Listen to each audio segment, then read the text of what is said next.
But I think it's more about this barbarian thing, really, by which I mean this affection we have, not only for our own humanity, you know, the fragilities and the frailties and the passions and, you know, all those bits of the fallen flesh that make us human. This deep affection we have for them, not just that, but particularly for a kind of barbarian version of that, like a nostalgia for an uncontrollable, irrational period of our history almost. Yeah, I suppose I'm thinking there's a couple of things that I see evidence for that of, really. I mean, I certainly see it in films. We've been talking a lot about films recently, but yeah, I mean, there's a whole bunch of films where for example, like a Neanderthal or a Stone Age man will be somehow transported into the present day, usually to somewhere like Beverly Hills. I'm sorry, I can't remember the names of any of these bloody films. But somebody from the past will be transported into the present day. And there's usually some weird period of acclimatization where they do things really crappy and make social faux pas.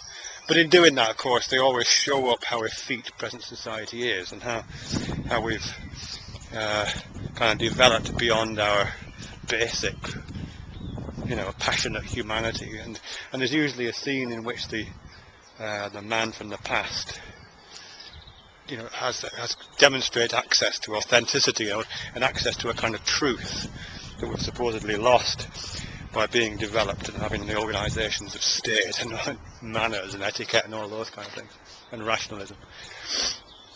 And you even see it, I think, in those the films where kind of undeveloped men of our own time are introduced into civilised society. I can't remember the name of this film. Crocodile Dundee. Yeah, Crocodile Dundee. Paul Hogan film. The original one, not so much the sequel, which is rubbish. But it's, you know, it's this guy from the outback of Australia, very rough and ready guy, a barbarian by any other name, you know.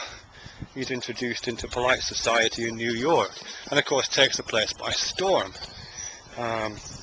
Again, cuts through the crap, cuts through all the elitism and the effete intellectualisation and all of the encrustations of culture that are supposedly gathered around these New Yorkers, and shows them what real men should look like. And I think it is about men as well, ultimately, this stuff. What real men should look like, you know. There's that great scene where he's confronted by a gang in I don't know, in some back alley, and some kid pulls a knife at him. He says, "You call that a knife? This is a knife." And he pulls out this huge Australian knife, you know. It's just fantastic, and dismisses these gang as just kids messing about. It's brilliant. But again, he's presented there as the barbarian, the lovable barbarian that we should all kind of identify with, and that we've lost in our nature by being over civilized, which is a bit strange, really. And I think it is about, just to return to this male thing as well, actually, there's a lot about male romanticism and male sexuality, which is about that. I mean, I don't really want to go into that whole discussion that was happening recently about male sexual violence, but one of the strands that was running through that was to do with DNA and some supposed postulated evolutionary account of why sexual violence might be in the male nature, or in the male genome. And I think part of that, I mean, one of the resistances that I had to that was not only because it was bad science, but because it seems to be, again, part of that romanticisation. You know, it's a kind of harking back to in that case, a history inscribed in our genomes, but also a history that valorises a certain kind of barbarianism, and makes it kind of legitimate or something, or makes it feel slightly wistful that we're no longer dragging women back to our caves by their hair, you know, that kind of thing, which never really happened, but you know what I mean. Yeah, I mean, it's obviously been around a long time. I mean, you find it in Tacitus. I mean, I haven't really read Tacitus much, but I know this bit. There's a bit of Tacitus who wrote the history of the Roman Empire. And there's a bit where he's talking about the colonisation of United Kingdom, of England, the land of the Angles.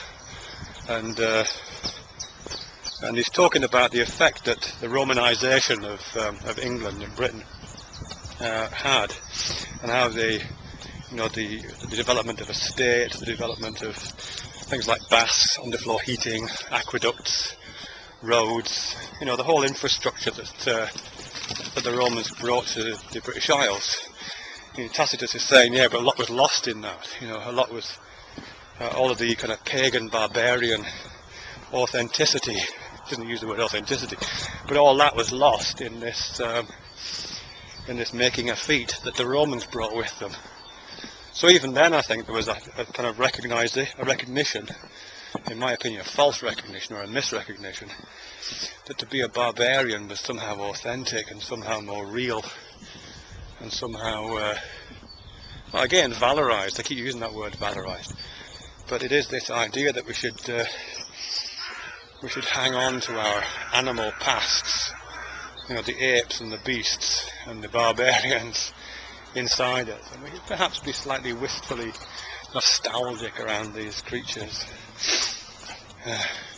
Because to be anything else is to be less than a man, or less than a human, or less than valuable in some way.